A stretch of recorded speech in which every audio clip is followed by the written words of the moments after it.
నుంచి 57 సంవత్సరాల వరకు మీకు 2500 రూపాయలు మీ అకౌంట్ లోకి వస్తాయి। आज बीआरएस की सरकार में गैस सिलेंडर कितने का मिलता है? 1200 का मिलता है। 1200 का मिलता है। इसमें से आप 700 रुपए निकाल दीजिए, आपको 500 रुपए का मिलेगा। రేపు మన ప్రభుత్వం వచ్చిన తర్వాత రెండవ గ్యారంటీ 500 రూపాయలకే గ్యాస్ సిలిండర్ మీ ఇంటికి వస్తుందనేటువంటి విషయాన్ని తెలియజేస్తా ఉన్నాం। तो तकरीबन 3000 रुपए आपके वही महिलाओं के वही बच गए। 3000 రూపాయలు మీ కుటుంబానికి ఆదాయం వచ్చినట్టే। महिला महालक्ष्मी महिला 500 రూపాయల गैस सिलेंडर। अब महीने में महिलाओं को बस का 2000 रुपए तक खर्चा होता है। చాలా అదృష్టవంతులం మనము। మహిళలకు రాష్ట్ర వ్యాప్తంగా ఉచిత ప్రయాణం చేయడానికి బస్సు ఫ్రీ సౌకర్యం మహిళల కొరకు కల్పించామనేటువంటి విషయాన్ని చప్పట్ల ద్వారా స్వాగతం। महालक्ष्मी स्कीम में किसी भी महिला को तेलंगाना में सरकारी बस का पैसा नहीं देना पड़ेगा, पूरा का पूरा फ्री होगा।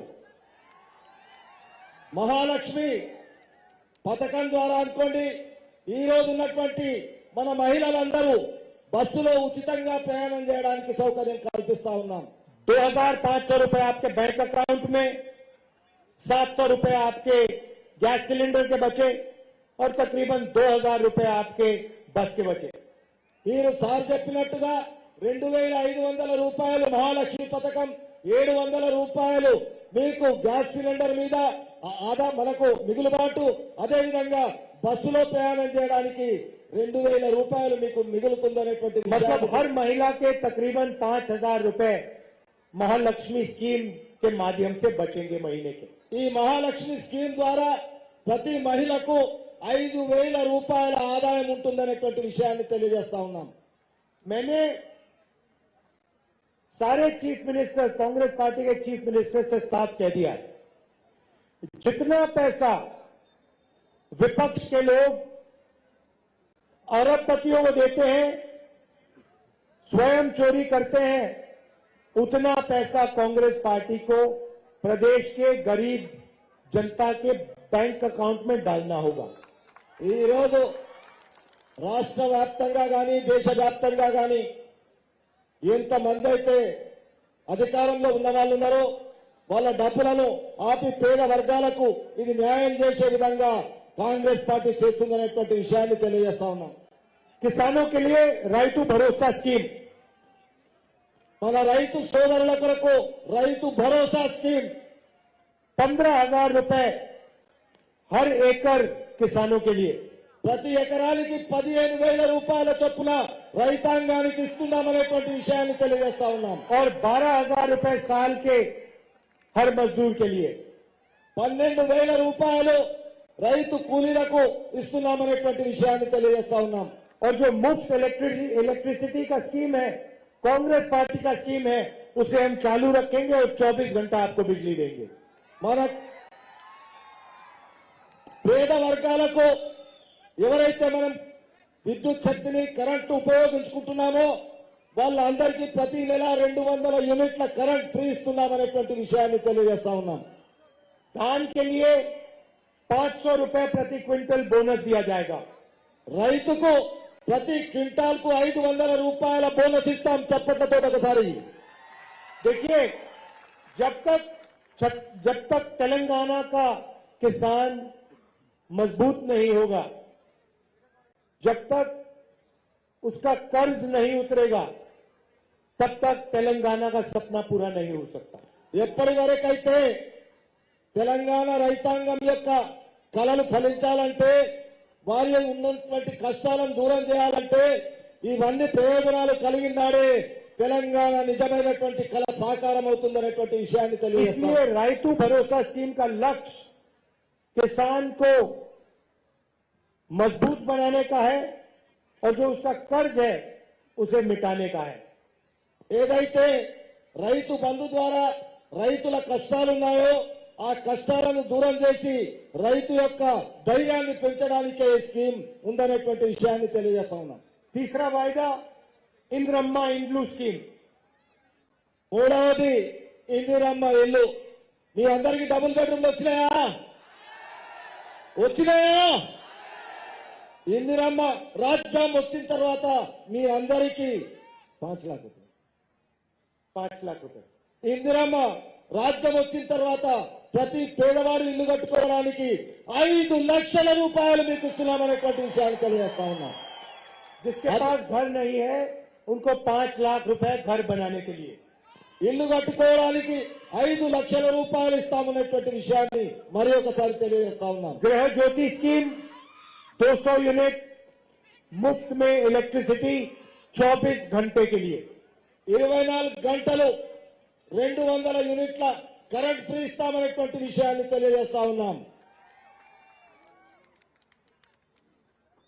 युवा विकासम स्कीम, हर मंडल में तेलंगाना इंटरनेशनल स्कूल,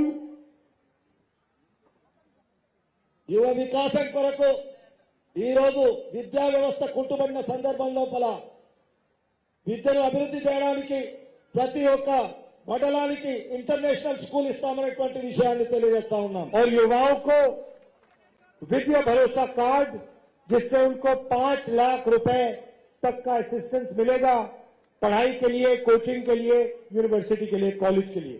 యువకులకు 5 లక్షల రూపాయల గ్యారంటీ ఇచ్చి తద్వారా తమ జీవన వృత్తిని పెంచుకోవడానికి, జీవన ప్రమాణాలు పెంచుకోవడానికి ఏర్పాటు చేశామనేటువంటి విషయాన్ని తెలియజేస్తా ఉన్నాం. और आखिरी बात, चेवता स्कीम 4000 रुपए हर महीने हमारे सीनियर सिटीजन के लिए, विधवाओं के लिए, डिसेबल्ड लोगों के लिए. ఈ రోజు మీకు వస్తున్నటువంటి పెన్షన్ మహిళలకు కానీ వారి ఇంటి వాళ్ళకు కానీ ప్రతి ఇంటిలో ఉన్నటువంటి వాళ్లకు 4000 రూపాయలు మీకు పెన్షన్ వస్తుందనేటువంటి విషయాన్ని తెలియజేస్తా ఉన్నాం. भाइयों बहनों, पहली कैबिनेट मीटिंग में ये 6 के 6 जो हमारे वायदे हैं, इनको पहली कैबिनेट मीटिंग में सब मंत्रियों के साथ मिलकर कांग्रेस पार्टी कानून में बदल देगी.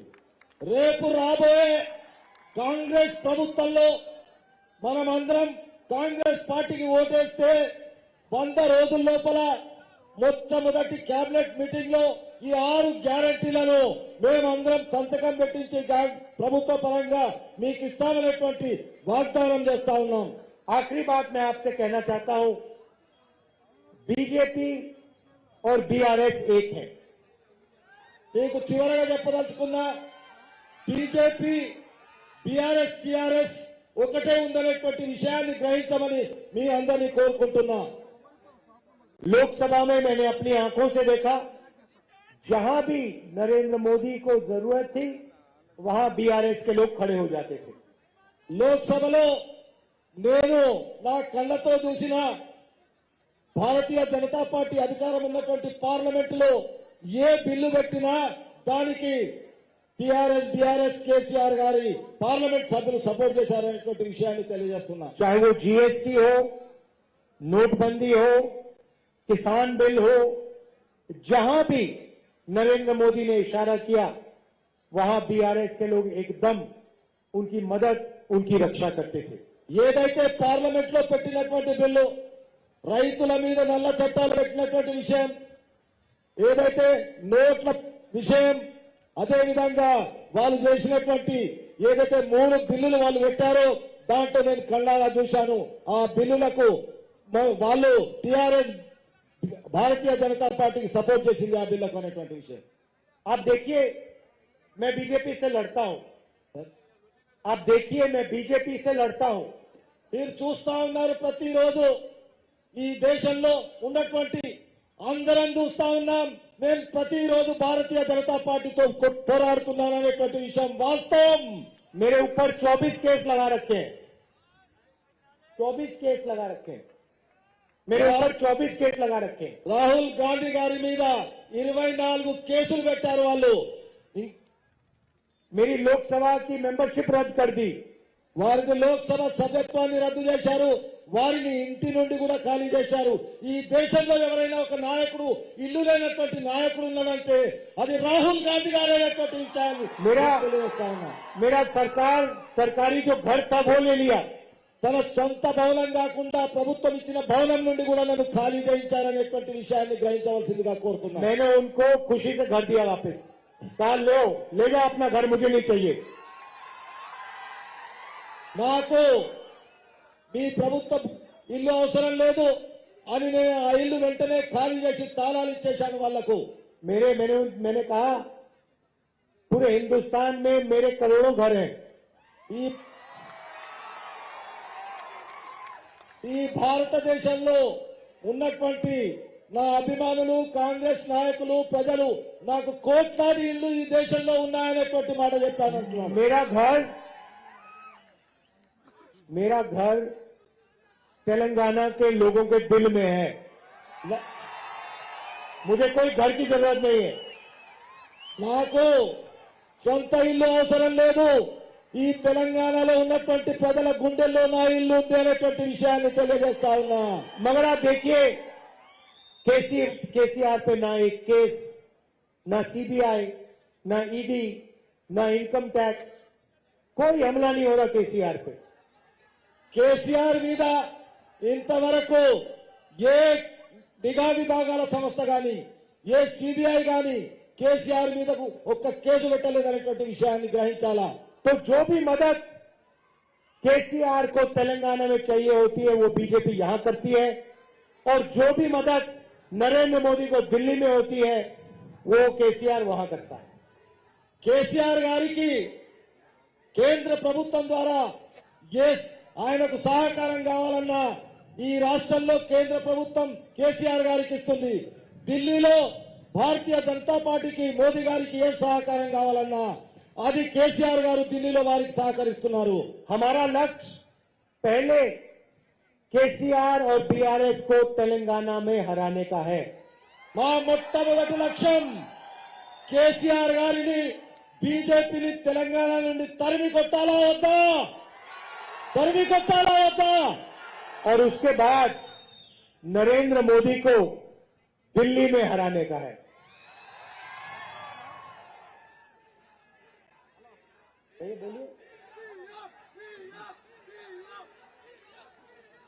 और उसके बाद दिल्ली में नरेंद्र मोदी को हराने का है. దాని తర్వాత మనమందరం మోడీ గారిని ఓడిద్దామా లేదా? ఓడిద్దామో చేతులు లేకపోతే.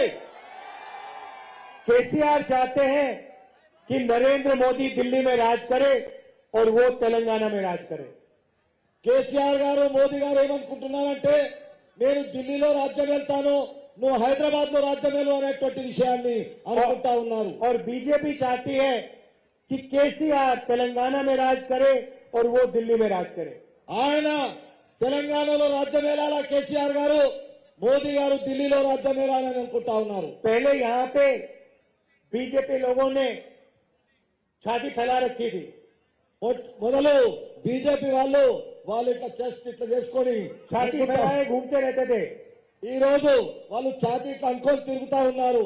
कांग्रेस पार्टी ने उनकी सारी की सारी गैस निकाल दी. కాంగ్రెస్ పార్టీ వాళ్ళ ఛాతీని చేసేశారు.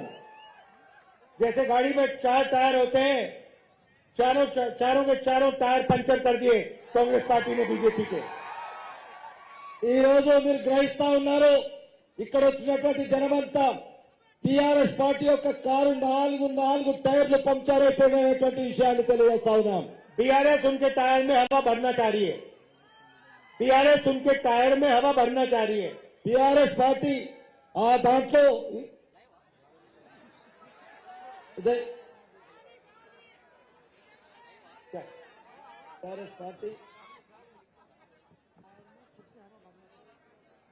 టీఆర్ఎస్ పార్టీ మళ్ళీ ఆ పంక్చర్ అయినటువంటి టైర్లలో గాలి నింపడానికి ప్రయత్నం చేస్తుంది.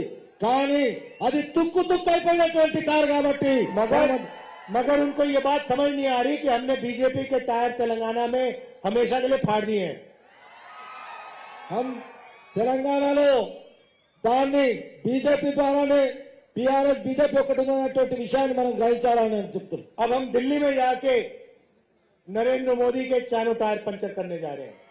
ఢిల్లీకి వెళ్ళిన తర్వాత నరేంద్ర మోదీ గారిని అక్కడ పంచారు చేసి కేంద్రంలో కాంగ్రెస్ పార్టీ రాహుల్ గాంధీ గారి అధికారంలో తీసుకొద్దాం. आप सब आए, मेरा आपका रिश्ता राजनीतिक नहीं है। మీది నాది సంబంధం ఇవ్వాలది కాదు. मेरा आपका पारिवारिक खून का रिश्ता है। మీతో మాకున్నటువంటి సంబంధం ఒక కుటుంబ సంబంధంగా ఉంది. ఈ రోజు जब इंदिरा गांधी को जरूरत पड़ी थी, सबसे ज्यादा जरूरत पड़ी थी, तो तेलंगाना ने उनके साथ खड़ा होकर दिखाया था। 1978లో ఇందిరాగాంధీ గారికి ఎప్పుడైతే అవసరం పడ్డదో తెలంగాణ ఆంధ్రప్రదేశ్ యావత్తు ఇందిరాగాంధీ వెంబట ఉంది. ये मैं कभी नहीं भूलूंगा। ఇది ఎప్పటికీ నేను మర్చిపోలేను. आप सब यहां कांग्रेस पार्टी को समर्थन दीजिए, हमारे कैंडिडेट्स को जिताइए और प्रजाला तेलंगाना का काम शुरू होने दीजिए। మీరందరూ కాంగ్రెస్ పార్టీని బలపరచండి. వేదిక మీద ఉన్నటువంటి ఈ నియోజకవర్గ మాజీ మంత్రివర్యులు సుదర్శన్ రెడ్డి గారిని బలపరచండి. వారితో పాటు వేదిక మీద ఉన్నటువంటి చప్పట్లతో అందరినీ బలపరచవలసిందిగా दिल से आप लोगों का धन्यवाद। नफरत के बाजार में मोहब्बत की दुकान खोलनी है। धन्यवाद।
Use a normal for turbulence driven in some cases by political fragmentation between the countries. This episode have also lifted uncertainty to the exceptional high level, which in turn hurts the economic growth as well as research source. Friends, today we are nearing the end of the year, and I think situation has not drastically changed so far. In the October edition of the World Economic Outlook, IMF projected the lower growth of the 3% for this year and 2.9% for the next year as a globe. Inflation, which is otherwise indicators which is closely observed by all, it is projected to come down from the 8.7% in 2022 to 7% in 2023. And it is unlikely to meet the target of the 2%, which is the target to be achieved by the 2025. It also highlights the uncertainty surrounding the world economic activity, which could worsen the growth and inflation dynamic further. Geopolitical tensions are increasing than before. These issues have economic impact either directly or indirectly across the world, as we are operating in a very highly integrated world.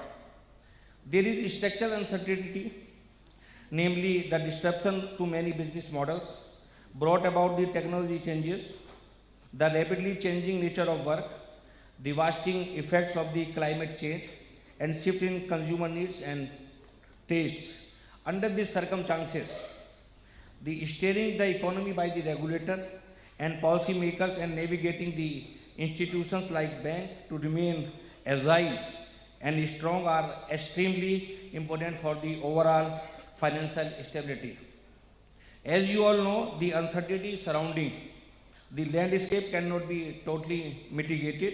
However, it could be managed by the appropriate policies, actions, and the strategy to build resilience so the shocks could be absorbed and quickly recover from the setback and stay in a position to benefit from the new opportunity. I think you all will be agreed the policy measures taken by the banking regulator, that is Reserve Bank of India, either to manage the liquidity, to manage the risk, to manage the inflation in last more than 2 years, and even in the time of the COVID, the scheme floated by regulator, the OTR1, that is best in the global.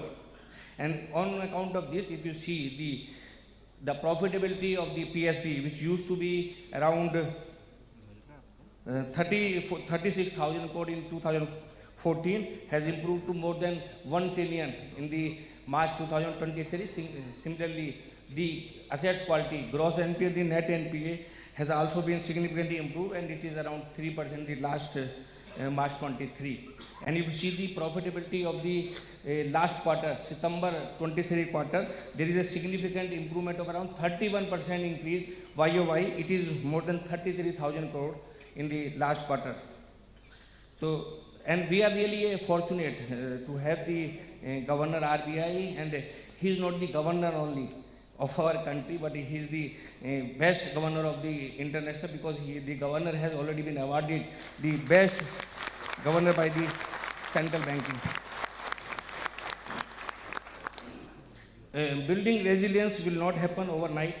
It requires capital, astute planning, capability-driven strategies, robust risk management, good governance, and investment in the human capital. To build resilience in the organization like bank, it is observed that in times of the uncertainty, all stakeholders, employees, investors, customers, and the suppliers make more intense demand for information. They constantly seek data and perspective that can help them build their own resilient and dynamic strategy. During the period, effective communication is quite critical. Opening up the channel of communication will strengthen the bonds linking stakeholder and expand the views of what is possible. Rather than being an excuse to the detach or check out, the uncertainty should be a motivational to engage and build sustainability advantage. Having highlights of my thought on the building resilience, we are quite fortunate to have a tag of the fastest growth economy, with the growth rate of the 3.3% for the year projected by the IMF, which is slightly lower the RBI growth projection of the 6.5 for the financial year 24. Latest reading of the retail inflation of 4.9% is quite comfortable, and the RBI has projected the inflation 5.4 by the March 2024. These indicators are quite positive and encouraging, and also highlight the continued resilience of the domestic economy. The banking sector continues to show the good business growth, and profit numbers and assets quality of the banking sector has improved substantially, giving them the room to support the credit growth. The banks are expected to see a good year, financial year 2024, and our economy and the financial stability have helped the banking sector to continue its robust performance. The two-day program of the 5 covers almost all the segments of the banking sector, like corporate finance, corporate SME, risk management, innovation in the digital banking, climate risk management, infrastructure funding, and human capital management. I hope the deliberation of these panels and thought and ideas shared by the expert would definitely help the participant to collect some guidance for building the resilience of system and the process to charter through this uncertain time. I wish you all a fruitful conference over the next 2 years. Thank you. Thank you very much.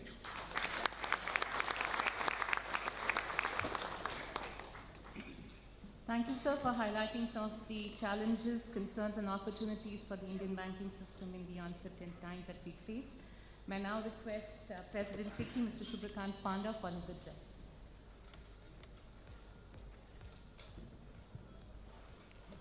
Shri Shaktikanta Das, Honorable Governor, Reserve Bank of India, Mr. A.K. Goyal, Chairman IBA, Mr. Dinesh Khara, SBI Chairman, Mr. Amitabh Chaudhary, Chair, FICCI Banking Committee and the Axis Bank, Mr. Sunil Mehta, Mr. Saurabh Tripathi, Mr. Sailesh Pathak, distinguished leaders from the Indian banking sector, ladies and gentlemen. I would like to welcome all of you here, and especially Shri Shaktikanta Das, RBI Governor, to the FICCI IBA Annual Banking Conference, or FIBAC. We first did this event in 2002, so it's been a little more than 2 decades, although it wasn't called FIBAC then. That's something that came up later. So your presence at this important event is deeply gratifying.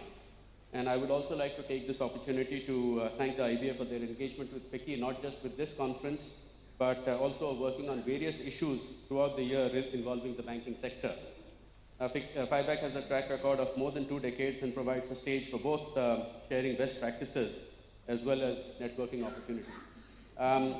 Before I go on, let me also take this opportunity to acknowledge the presence of Dr. Anish Shah, President-elect FICCI, in the audience, and 6 past presidents. And on a lighter note, I think my quip about an award for the most active past president is having the desired effect. So to talk a little bit about the current outlook, global economic recovery remains muted on account of geopolitical developments. In addition to the long drawn-out war in Europe, we also have a raging conflict in the Middle East, although it looks like that might take a little bit of a pause now. But having said that, the uncertainties obviously remain. And along with that, the synchronous tightening of monetary policy has certainly proved challenging for policymakers who remain wary of inflation. In this context, on behalf of industry, I certainly appreciate the RBI stance, which is supportive of growth, and policy interventions which prioritize stability. Amidst all this, of course, as we all know, India remains a rare bright spot. Growth this year is expected to be around 6.5%. In fact, for the latest quarter, we have seen that number be in the high, about 7.5 or 7 or thereabouts. Fiscal and monetary policy working in tandem not just imparted resilience to the Indian economy during COVID, but also aided the post-pandemic recovery and helped keep inflation under control, unlike in advanced economies, where I think stimulus measures on steroids has led to hard-to-control inflation. Foreign exchange reserves have been stable, and after reaching an all-time high of 645 billion in October 2021, they have been fairly stable. And exchange rate volatility has been very well managed without influencing directionality. Amidst all of this, banks have bolstered their balance sheets at the start of the pandemic, while cyclical sectors have since deleveraged and are well placed for growth. So even as there is a feeling of wait and watch because of primarily geopolitical developments, but I think in India while we are certainly not not an island, not immune to what goes on around us, but there is a fair degree of confidence about where we are and where we are headed. To talk a little bit about the state of the banking sector in India, credit growth has accelerated since early 2022, and scheduled commercial banks have witnessed momentum and profitability, with net interest margins improving by 30 basis points. Macro stress tests for credit risk suggest banks in India would be able to comply with the minimum capital requirements even under severe stress scenarios. And as such, the stage is set for India's banking sector, which today still meets about 68% of corporate India's banking needs. So the stage is set for the banking sector to support rapid economic growth. And clearly the central bank deserves credit for a steady hand on the till. And of course, the governor's leadership has been outstanding. And I don't think there is any doubt about the fact that he richly deserves the A+ ranking in the Global Financial Central Banker Report Card for 2023. May I request all of you to give a big hand. To talk a little bit about India's growth aspirations, we are, of course, the fastest growing large economy, expected to be third in the pecking order before the end of this decade.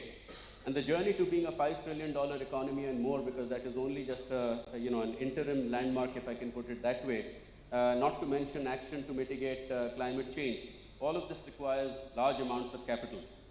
A detailed study by FICCI laid out some of the aspirational targets for 2030, which is to increase share of formal sector lending to MSMEs to about 80% from the current 40%, to increase the share of green assets in the lending portfolio of banks to about 40%, to achieve a 100% score on the RBI's Financial Inclusion Index, and to reduce cost of intermediation to 1% to match efficiencies of peer economies. India also needs a lineup of large banks and must aspire to have at least 5 amongst the top 50 in the world in terms of market capitalization by the time we celebrate 100 years of independence. I'm confident that RBI will continue to guide the banking sector during this journey as it evolves to meet the needs of our economy and industry. To talk a little bit about financing needs of industry, energy transition, decarbonization, and other actions to mitigate climate change will require large amounts of funding, and this is especially important for SMEs who are often not financially savvy. In this context, I just wanted to share that we recently released the FICCI report on SMEs in India, which talked about awareness of and preparedness for digitalization and sustainability. But talking about sustainability in the context of the point I just made, we were pleasantly surprised to see that 72% of respondents were aware of sustainability practices, had been helped by their buyers who wanted compliant supply chains, and were keen to implement sustainability measures, but were constrained by lack of funding. So this is clearly something that we need to work on.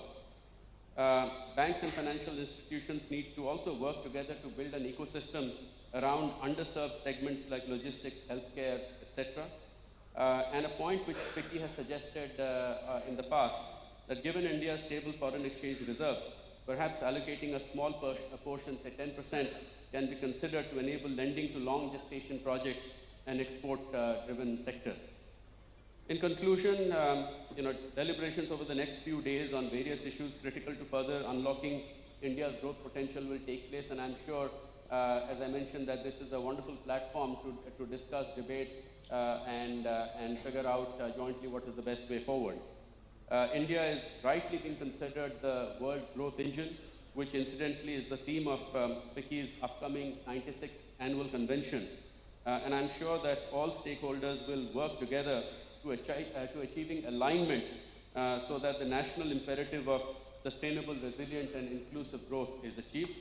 Thank you once again to the Honorable Governor for taking time out from a busy schedule to be with us, and to the Indian Banks Association for partnering with FICCI, in particular Mr. A.K. Goyal and Mr. Sunil Mehta for the guidance and support. Thank you once again. Excuse me. Hello.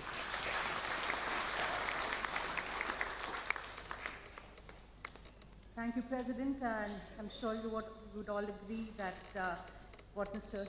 President mentioned about the state of Indian banking sector, and it does inspire a lot of confidence about a future growth trajectory and the role which the Indian banking sector can actually play in meeting the growth aspirations of the country. We now move on to release this year's knowledge report on the theme Winning in Uncertain Times. May I request our Governor to unveil? You will have time to present the report.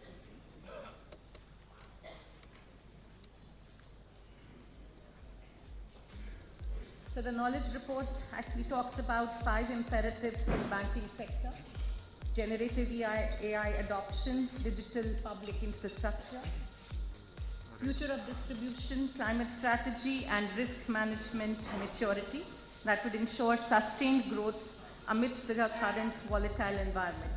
The report puts forth some of the very insightful data.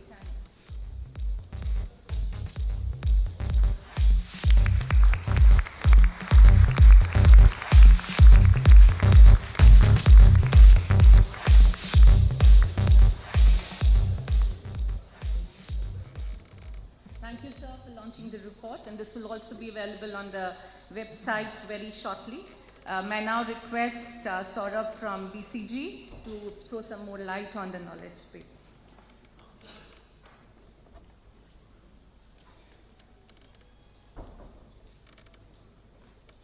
Honorable Governor, dignitaries on the dais and dignitaries in the audience, very good morning. It's a great honor for BCG to be a partner for the banking industry for this phenomenal platform for the last so many years. I'm going to just summarize some of the key findings that we are observing from our research across the globe and that is relevant for the Indian banking industry. Honorable Governor, I can understand the huge praise that you and the institution of Reserve Bank gets from across the world. As we looked at the valuation of Indian banking industry stands out completely compared to everything else in the world. 75% of the equity invested in the banking industry in the world is not returning cost of equity. 75%. And actually 65% of the equity invested in the banking industry has not returned cost of capital for last 10 years.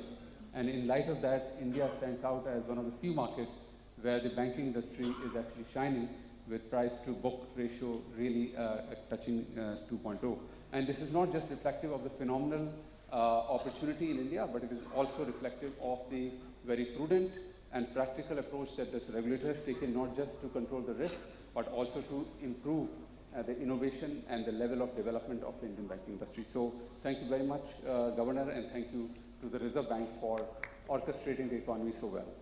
Now, the issue is, when we look at, so this is the chart for which the whole world appreciates why Indian banking has reached where it has reached. You can clearly see it stands out compared to every other jurisdiction in the world in terms of how investors value Indian banks. It is very important to note that as we see many jurisdictions across the world, when banking industry is sustainably profitable, then it really supports the financialization of the economy. Deeper penetration of banking happens in those economies where the banking industry is sustainably profitable, which is the yellow line here. And then the other lines are for less profitable industries. And you can see over time, the penetration of banking in the economy, in the GDP, does not go forward as much as one would like to do. So it's very important that we steer the banking sector towards, sustainable profitability. And it is in this light that this de-averaging of Indian banking industry is very important. This is price to book valuation of Indian banks. There are about 45% of the banks who actually are valued below their book value. And that accounts for about 40% of total advances in the Indian economy. Obviously, there are a few banks which are rated really, really well, and which is very good. But if the banking industry in India has to serve the demands of the next 2 decades, when we expect phenomenal growth in our economy, and the whole world expects that, the banking industry, the parts of it which are not yet fully profitable, viable, sustainable, and with right capabilities, need to transform themselves to be able to rise to the expectation of supporting the economy. And so it is very clear that certain conventional and certain unconventional measures are needed to make it happen.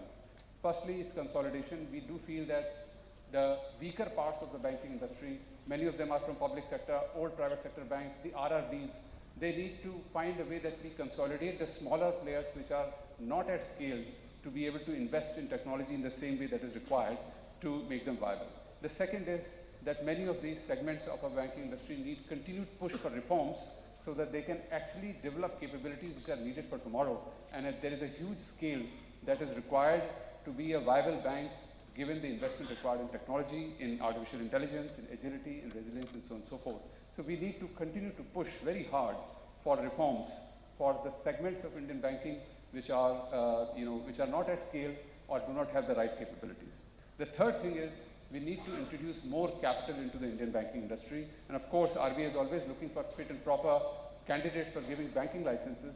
But I think it is also time to see whether we can heavily incentivize wholly owned subsidiaries of banks from well-regulated jurisdictions. So that is one way to get high-quality capital, and it is in the interest of the economy to heavily incentivize that type of financial institutions to come and, of course, be a wholly owned subsidiary. And then the last one is a slightly unconventional one, which is what we are noticing across the world, which is the banks. Large banks have a lot of wherewithal, but the mid-sized and small banks don't. But we need everybody. We need a lot of competition, and we do not want huge amount of consolidation too. And hence, shared utility and financial infratech is a very integral part of the vision for the future of viable banking industry. What do I mean by that? There are utilities which are needed to support banks in providing them capabilities and scale. And in coming days, the climate data is going to become a very huge problem. Most of the banks which are trying to do better disclosures, which are trying to support the industry in climate transition, they need huge amount of data. And it is not possible for each bank individually to do that. We have seen how successful NPCI as a shared service of the banking industry has been in terms of supporting the evolution of payments in the country. And similarly, we need utilities for climate data, utilities for cyber security, which is growing by the day in terms of its importance, and transaction monitoring for cybercrime. These utilities can really provide banks the ability and scale to really deal with the future. And the last point is fintech. We all know that after US, India is the only market which is being looked at as a very attractive destination for huge investments in fintech. Over the last 20 years, about 30% of the investment has gone in a very special type of fintech which serves the bank, does not compete with the bank. We call them financial infratech.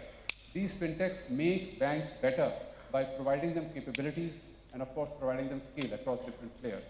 They can help banks with sourcing and onboarding, underwriting, core operations, and so on and so forth.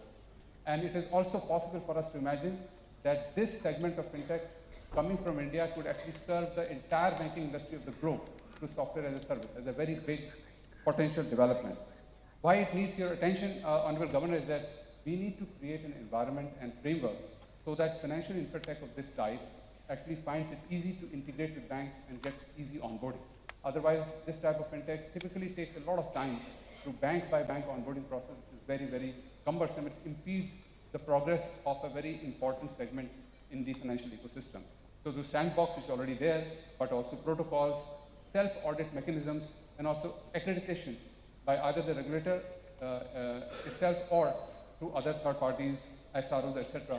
So this type of framework, if a study could be conducted to make sure that we can create a framework like that could actually facilitate a much more stronger banking industry over the next 5 years as we see the trends coming towards us. Thank you very much.